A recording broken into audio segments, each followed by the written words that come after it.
Hello everyone and welcome to yet another day in this The Clown Decade, the decade where things are only going to get worse before they get better, but luckily we have some white-pilling news today. I think we're at a point where we are far enough past the whole Rupert Lowe thing, and clearly, quite clearly to me anyway, Reform are trying to downplay their links to the Trump administration given how embarrassing they've been with the whole tariff situation, plus the fact they're deeply unpopular over here, etc, etc, etc. They have decided to make a major policy announcement, and the timing makes perfect sense to me because we have, well, elections coming up in a couple of weeks. So you make a decent policy announcement that gets your core base on board, and it gets them in the mood to get out and vote and canvass and leaflet and what have you. And so yesterday, the Reform Party had a little conference to announce some of their plans for what to do about immigration, which is obviously, I think it's the second most important issue to voters. Matt Goodwin published some stats yesterday showing that I think just under half of people think that mass migration has been very bad for the country. And so after going through about 10 minutes of statistics about why mass migration is bad, such as us getting poorer on a GDP per capita level, crime statistics obviously being published and things like that, millions more people being put on GP registers, it's all obviously completely unsustainable. But obviously to win an election you need to basically seem sensible, and so he leads into talking about policy with this. None of which, of course, means that we in this country don't want high-skilled, law-abiding people to come into Britain, to work, pay taxes, add to our society. All of those things are good. But we have to discriminate. Yes, that's the word I'm going to use. It means choose. We have to discriminate in terms of who comes into our country and in what numbers. And interestingly, I think this is a good start because language is very, very important when it comes to politics, and discrimination is seen as one of those evil kind of no-no words. And Nigel Farage is out here just saying, yep, we need to discriminate, and we need to discriminate effectively based on the competency of the immigrants coming over, because the fact of the matter is the more high-skilled and therefore likely intelligent the immigrant is, the less problems they are likely to cause. Not because intelligent people don't commit crime, they obviously do, but there is definitely a correlation between trait openness and intelligence. This is why a lot of liberals and leftists are actually relatively intelligent, they just have mental illnesses, and therefore they are more likely to be able to, if not necessarily integrate, at least come over, do their contracted work for however many months or years, and then return home. And this generally is policy of what majority of Brits want. Most Brits are not on the side of shut down all immigration full stop.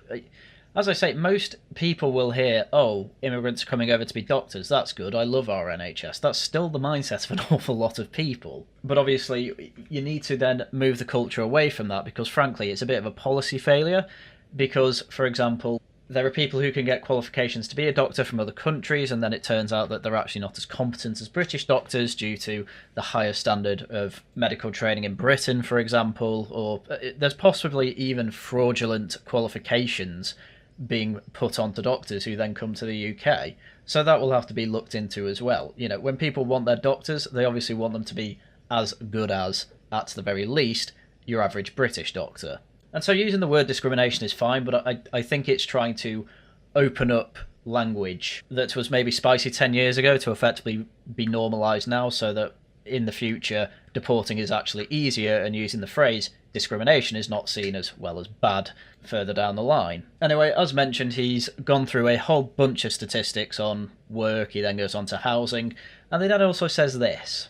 Mass immigration has increased crime in this country in actually quite a dramatic way.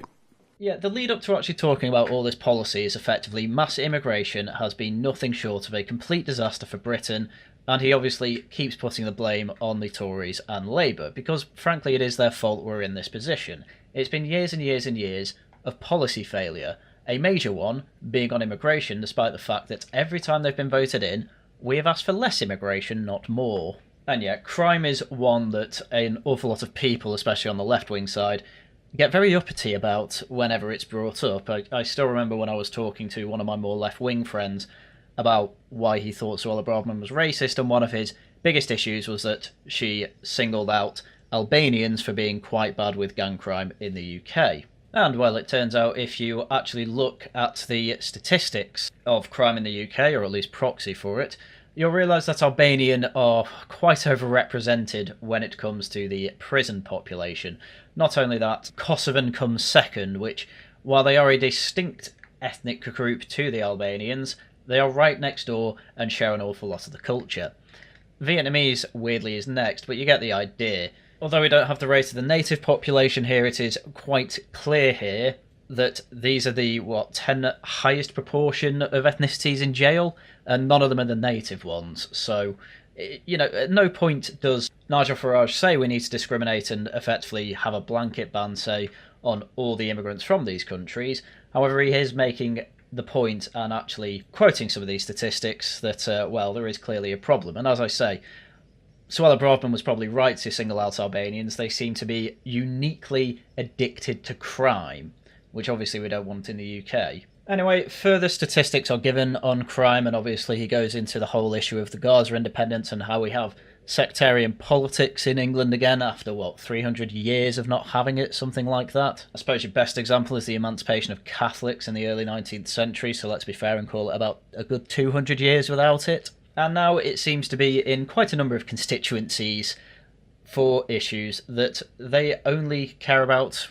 in other countries. We're talking about people that would sign a letter that says, please, Keir Starmer, think about funding an airport over in Pakistan, while blocking Heathrow's third runway and basically not actually caring about local issues in, say, Birmingham or whatever other areas they happen to be representatives of.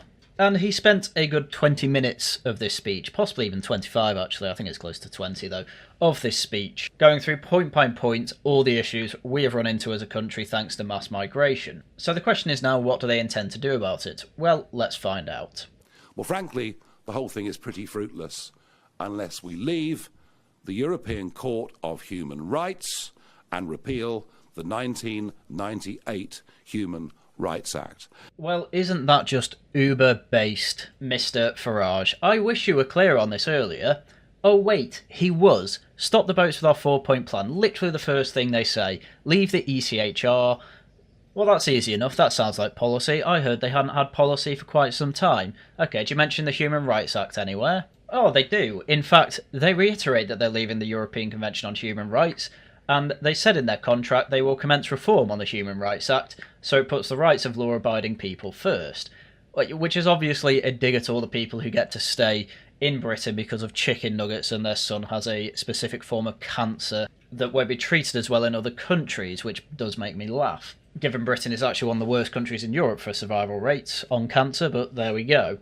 But the point I'm trying to make here is that I have been pointing out to people for months that reform have policy and are just as based as you want them to be if you just read their policy properly. They had it. This was part written by Rupert Lowe as well, who keeps trying to claim that there's no policy. He helped write some of this, so I'm not having it. It's obvious nonsense, it's obviously a baseless attack on reform, and frankly, we've all been calling for a repeal of the Human Rights Act and to get out of the ECHR. The only two people in mainstream politics I can see who are talking about it and serious about it are Robert Jenrick and, of course, Nigel Farage. Farage was saying this sort of thing before the election. And then Robert Jenrick started saying it all of a sudden, oh, he's Uber-based, oh, he's outflanking reform. No, he is copying their homework. And now, with these policies that we're going to go through, they're expanding on what was already there with reform. Which is just hilarious, because I've seen people call this a U-turn, I've heard people say, oh, don't trust them, that they were tempering their message before, which is all just complete nonsense. If you were expecting them to completely halt all immigration and then kick out absolutely everybody, even suspected of not being here properly, you're just completely wrong. America's not even managing to do that. Do you reckon we'll manage to do it with our judiciary? Get out of here. I recommit today we must have no more population increase due to net migration. That is something we may have to revisit as the numbers that are leaving Britain is going up pretty alarmingly. As is seen, of course, in the tax receipts from Rachel Reeves's figures in the last few days. Now, this is obviously talking about the net zero immigration, the cap that they were going to have, where it would be a bit of a one-in, one-out strategy. However, as he has just said there, I let that go on because clearly they don't think that's good enough anymore. So you could say, yeah, this might be a bit of a U-turn. I don't think so, because clearly their cap will have been somewhere lower than what it would be now, and so they're having to readjust for that so that they can effectively implement this policy, which is that they will have strict limits on immigration to relieve pressure on all of the things that he mentioned before: housing, public services, protect our cultural identity. Obviously crime's not mentioned in the manifesto, but that would be included. And so essential skills mainly around healthcare must be the only exception, plus possibly some other high skilled jobs like university professors, software contractors maybe as well, things like that. That seems reasonable, and that seems to be what most of the country has wanted for some time. People do not mind immigration as long as it's actually a net benefit to them. That basically is only true if it is high-skilled workers coming over. So, to reiterate, I completely reject that this is a U-turn of any kind. This is just readjusting where they're going to put the cap. It is no longer going to be net zero, because there is a bit of an exodus going on in the UK.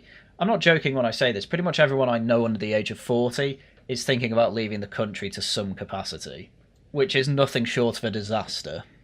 We are committed to ending two-tier policing and two-tier justice, and frankly, that becomes ever clearer and clearer, particularly since Southport. Annoyingly, this cut wasn't as easy to edit nicely, but as you can see, with the new policing and leadership recruitment regime, two-tier policing, once again, is mentioned, and in the contract, obviously they've said they will sack chief constables.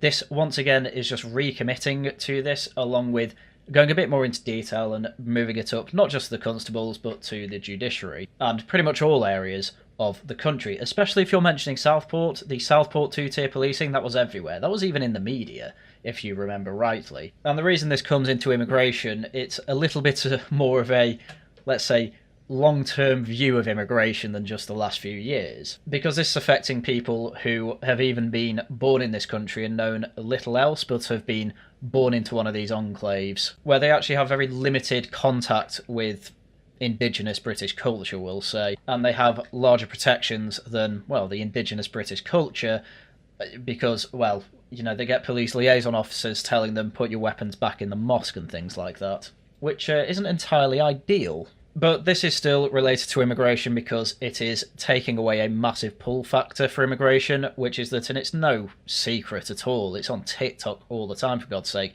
but people can come over, commit crime, and not quite get away with it necessarily, but they are much more likely to avoid justice. And in fact, as he says with the ECHR, they're even able to still stay, just with an ankle tag or something. So to make the whole country less enticing to foreign criminals, yeah, that's a good thing, obviously. And once again, it's just recommitting what's already in the contract and what they've talked about before. There's not actually that much new here, it's just going into a bit more detail and expanding upon what they had already written, which a lot of people have said, oh, they've stepped back from the contract. And when you actually look into it, no, what they said is, oh, the contract's kind of our base plate, we're going to build off it. And it's really reassuring to see an announcement like this, because that is showing me, yes, they are building upon what they had already put in the contract, which is entirely what I expected. And if you didn't expect that, you're either lying to yourself or trying to sell misery. And we will end all DEI recruitment in the public sector. Oh, neat. Is that in the contract as well? Oh, it was. Replace the 2010 Equalities Act, as it requires discrimination in the name of positive action. Oh, they will also scrap all DEI rules that have lowered standards and reduced economic productivity. Wow. Literally everything that's been announced here, it's either been in the contract or been announced in the past in some way. They are just reiterating and expanding upon what they already had. Again, this to me is excellent. This is what I want to hear. And anyone in the past or even now trying to say this isn't to be trusted, this is fake, he's changed his mind on things, I hope I am making the point here that no, that is obviously not true. Don't listen to people counter-signalling reform in terms of don't trust him, or his U-turn, or he's tempering his message. This has always been his message, and I don't know why people would think otherwise. There are things to criticise on reform, there are reasons to say, for instance, you don't think they're going far enough. Yeah, that'd be fair enough, but that's not what people are saying. An awful lot of people on the online right, including people like Carl Benjamin, obviously Ben Habib, And other people from the circle of apparently very competent people that haven't done anything with their life since not being under Farage's wings all come out and say, yeah, Farage is fake, blah, blah, blah, blah, blah. It's all baseless attacks. It is all cope and seethe. It is people who have an axe to grind against Farage and they are lying to you about him. And I am fed up with it. I hope I have made my point here that the points so far have all been well within what he has said in the past anyway, and is just expanding and giving more details on it, as he gets the main detail out here. We will demand, this government does the same, that there is a minister for deportations. It will be part of the Home Office, but it'll be a separate department within it. We will need to recruit new people, as much of the evidence is that those that currently work in the Home Office would willfully obstruct policy if we won the next general election. Absolutely huge policy, by the way. This is something that is genuinely new. They have not in the past announced that they want a minister for deportations. In fact, when it comes to their entire immigration policy in the past, obviously you have the stop the boats policy, you then have secure detention for all illegal migrants, so anyone who comes over will be detained and deported, and of course immediate deportation for foreign criminals. And for some reason people didn't seem to get that being an illegal immigrant is a crime, and therefore if you have committed that crime you'll be put into that category of foreign criminals and deported. I don't know why people ever got confused by that. As I say, an awful lot of people are trying to sell you that there is no hope because it gets some super chats. I'm not like that. I am trying to not only give you hope, but give you fair hope. I am trying to do my best on this channel to pass on as much factual information as I can. And when I say people are lying to you about reform on the right, I do mean it. And all those people I said before are included on that list of people lying to you about them, I'm afraid to say. And it does hurt me to say about it, because a lot of those people I did respect, and I did, in fact, get inspired by to get into politics, but now we're at a point where, well, I feel above them, frankly, so there we go. But yes, as you can see, this is clearly a result, this Minister for Deportations is clearly a result to me of Nigel Farage talking to people like Dominic Cummings, like Liz Truss, who have been in the system and have effectively told him here, you will never do this in the Home Office, you need to effectively get your own team here within the Home Office, within Whitehall, to set up an entirely new, distinct department whose pure focus will be on this major policy point. This is the first page, by the way, in their list of detailed policy in the contract. So, of course, if they screw this up, it's not good. And he's doing this to give himself the best chance of actually being able to deport people. This is someone who is serious and getting ready for government. I don't care what anyone else tells you. This is really good stuff. We will bring a total end to all asylum claims from people who've come here on travel visas or who are overseas students. We will demand the deportation of all foreign criminals. This, again, I'm happy to say is new policy and expanding upon policy that they already had. Stopping people claiming asylum when they've come over on a travel visa or a student visa. Yep, very good. Stops fraudulent visa claims and stops alternative routes for people who are trying to cross the channel. If they've been trying to cross the channel and it turns out we're actually doing a good job of actually defending that border, then they'll try different routes, and coming over fraudulently on those visas, excellent ways to nip that in the bud. It's quite rare it happens at the moment because obviously you can just cross the channel for much cheaper than trying to get into university, but it's good to see that they're thinking ahead on this. And obviously deportation of foreign criminals, I've shown you that was already in the contract. Again, not much actually new here. This is not him U-turning, this is not him turning actually right-wing as some people have been saying. No, this is Farage frankly repeating things you hear all the time on GB News, things that Matt Goodwin is constantly talking about in interviews that he has and on his own GB News show. These are statistics that are published in the mainstream media. The reason I say all this is because I've also seen people such as, say, Academic Agent or, yes, again, Carl Benjamin, saying that, oh, he's just copying all our talking points. And they don't... I can only imagine it's because they don't watch that much mainstream stuff, which I don't particularly blame them for. A lot of it's naff. But the Telegraph, even the Times, the Express, the Daily Mail even, GB News, as I mentioned before, the Spectator, all of these outlets have mentioned all of these things that Nigel Farage has mentioned today. There's nothing unique about the online right in terms of, oh, we want a hell of a lot of deportations. We want basically no immigration. There's nothing particularly unique about that. It's just slightly further than what, frankly, normal right-wingers want. So coming out trying to demand any sort of recognition for this is just absurd. Absolutely absurd. I've been saying all this stuff for years too. Do you think I'm asking for any sort of recognition for that? No, of course not. Mainstream politics does not have as much of an online presence as it does over in America. I really don't think that we're going to have the podcast election in 2029 in Britain, because Brits have a really, really, really weird innate trust in mainstream media, mainstream sources, great institutions, I guess we can call them, though with the media they've never been that great. And so Farage is doing the right thing by, and the team as well, I should say, by going on podcasts, but at the same time trying to focus on the mainstream. The alternative media absolutely has its place.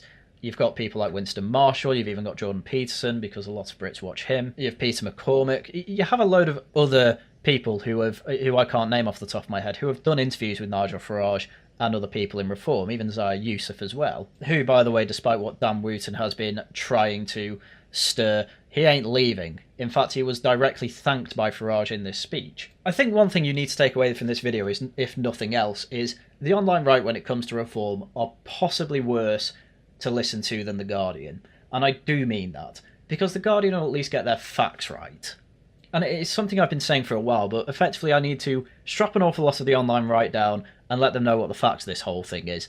And if they think that Reform are going to be listening to people who have been counter-signalling them for months and months and months, you're sadly mistaken, and I kind of can't believe that that was said. But anyway, I think I've gone on enough of a tangent there. I think it's time to finish off what Nigel Farage has to say. And for those who come to Britain and who are granted citizenship, that will be regarded as a legally binding contract, just as it is in Australia and elsewhere.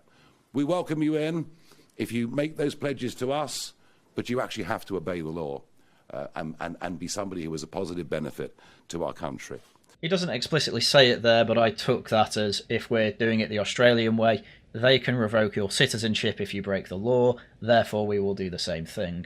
Perfectly reasonable, and I don't think that's too far-fetched for me to say, given that everyone's agreeing that he's based in this speech. So I'm going to assume the based thing. Very good, decent amount of policy here. I'm very happy, as I knew I always would be. Trust the plan.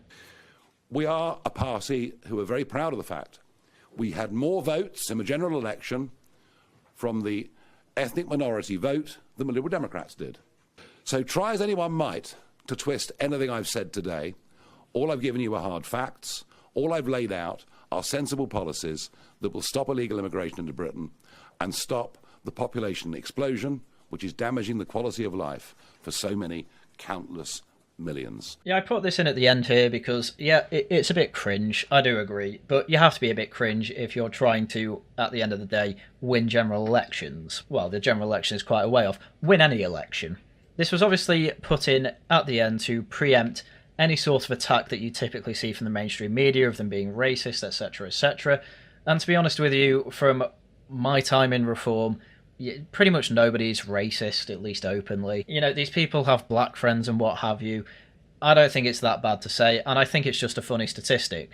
More minorities voted Reform, the racist party, than the middle-class virtue-signalling party of the Liberal Democrats. I find that hilarious. But obviously we've also had news that there are councillors who were in the Bangladeshi National Party, and of course there's another one who said he had a personal opinion of reparations to slaves from Britain.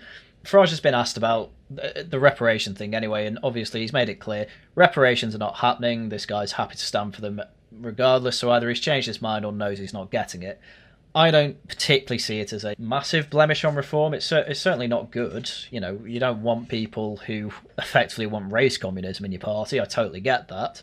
But at the same time, if he's happy to stand for Reform and Reform are actively against race communism, then, well, what do you take from that? Clearly he doesn't believe in it all that much. And these are constituencies or areas in London that, you know, we know what areas in London are like.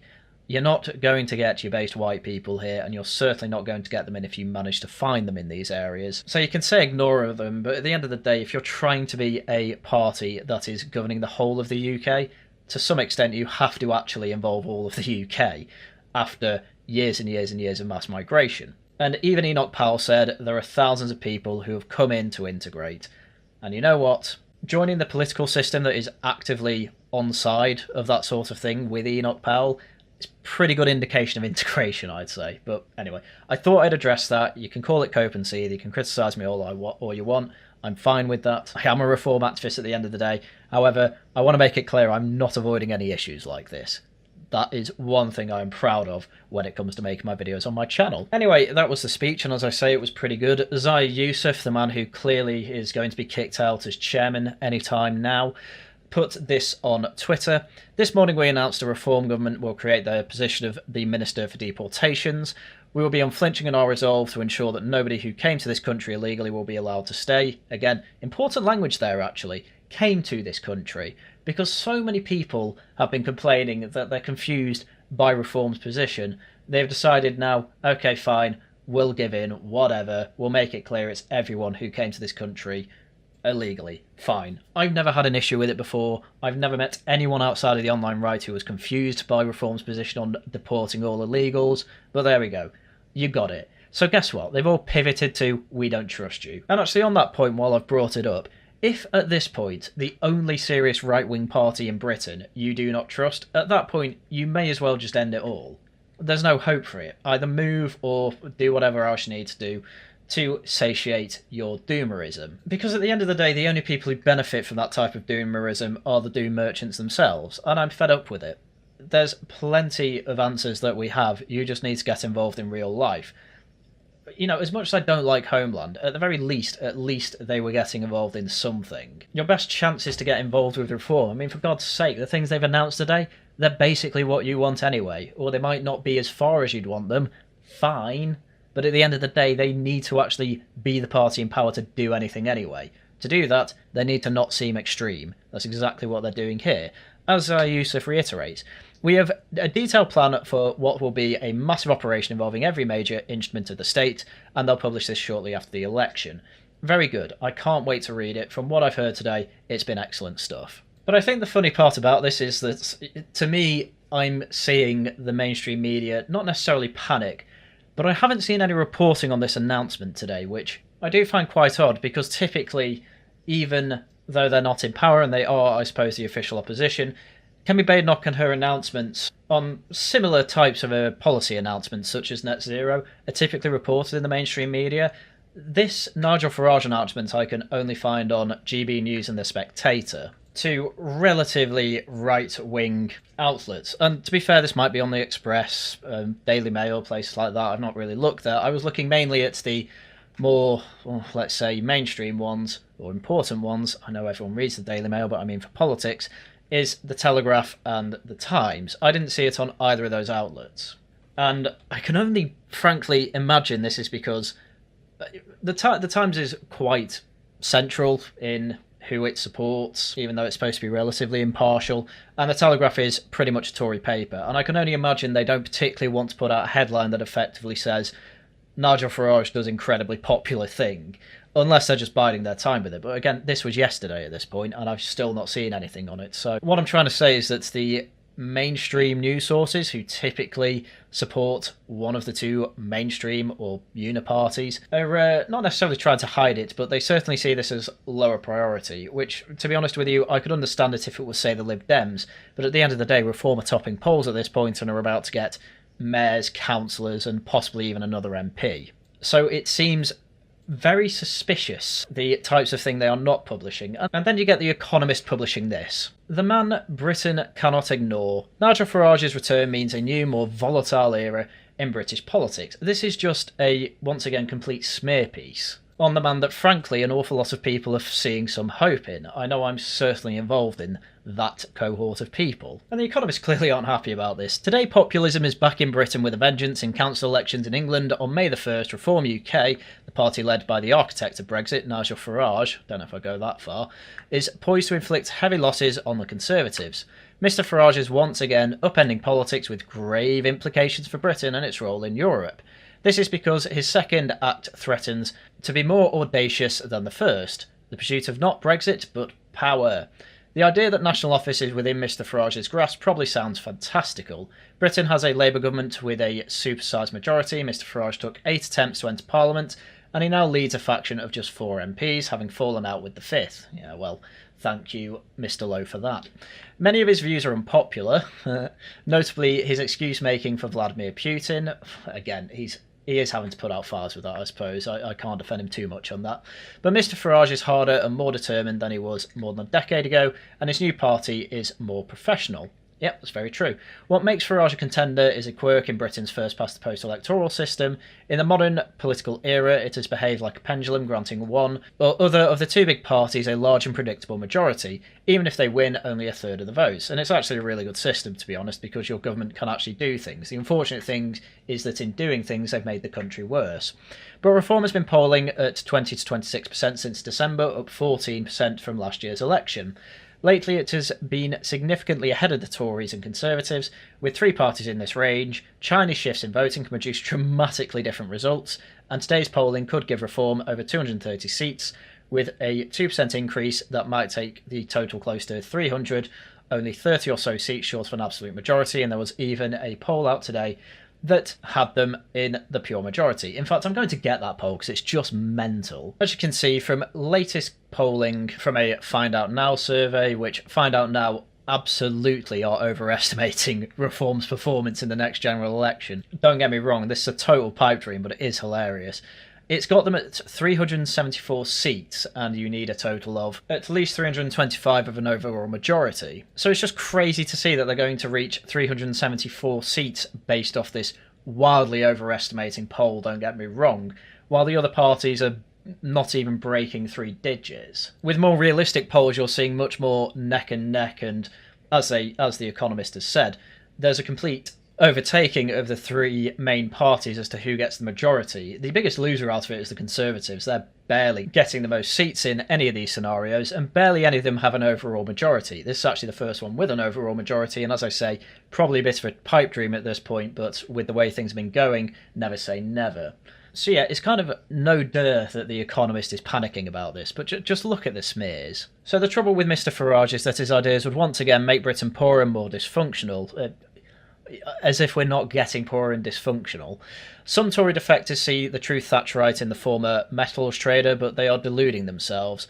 Mr Farage promises a net zero immigration policy, it might even go further than that, which would cripple all the public services that depend on migrants to fill vacancies. Yes, but also you'd have much less demand for it, because there would be less immigrants coming over to feed demand into these systems. True, he is an enthusiastic tax cutter, proposing to raise the income tax threshold to £20,000 a year from £12,570 today, which, by the way, it's basically meant that anyone who is in a job is paying tax. Just crazy. Full-time work, I should say. If you're part-time on minimum wage, you're probably not. And to abolish inheritance taxes, but he has no credible plan to pay for all of this, an elephant trap that swallowed up the premiership of Liz Truss. Indeed, he wants to spend extra money, promising to restore fuel subsidies to pensioners and to nationalise the water and steel industries. And even as he courts business by vowing to scrap targets for reducing emissions, he says the big corporate world is hurting ordinary folk. So it's the same things with Liz Truss, but again, he does have plans for this. He plans to absolutely slash payments made by the state. He wants a doge in every council, which will save money in having to grant councils more money from the central government. And also, there's absolutely no talk of scrapping net zero, which is going to completely cut all the red tape regulation for an awful lot of business, which then creates cheaper energy costs, which in turn make basically everything in Britain so much cheaper. It's not fully realised and detailed. I am absolutely fine to give you that. However, to say that there's no plan and that he only wants to spend more, it's complete nonsense. For an open economy partly financed by capital from abroad, this is a self-defeating talk. Europe needs a common purpose to deal with the economic threat from American tariffs, and why would we join Europe if they're getting higher tariffs than us? And the security threat from Russia, revanchism in that they want to take Ukraine back. Mr Farage's loathing of Brussels would add to Britain's problems. I really don't think it would. We are, despite how terrible we are doing, we are still doing better than pretty much every country in Europe, so I'm not convinced that it would be a winning argument to say we need to be back in the EU. If Mr Farage were actually in government, bad ideas would be compounded by chaos. His career on the fringes has taught him to avoid delegating power to his colleagues. Yeah, he certainly has a track record of people who are completely useless, I'll give you that. His record is littered with feuds. He detests the British establishment, which he thinks has belittled him. Well, they have belittled him, you're doing it right now as well. From the Bank of England to the civil service, he thinks of policies as electoral tools for driving a wedge between his rivals and their votes. In a country where the state has become complex and hard to run, it's a recipe for paralysis. Oh, so just don't do anything then.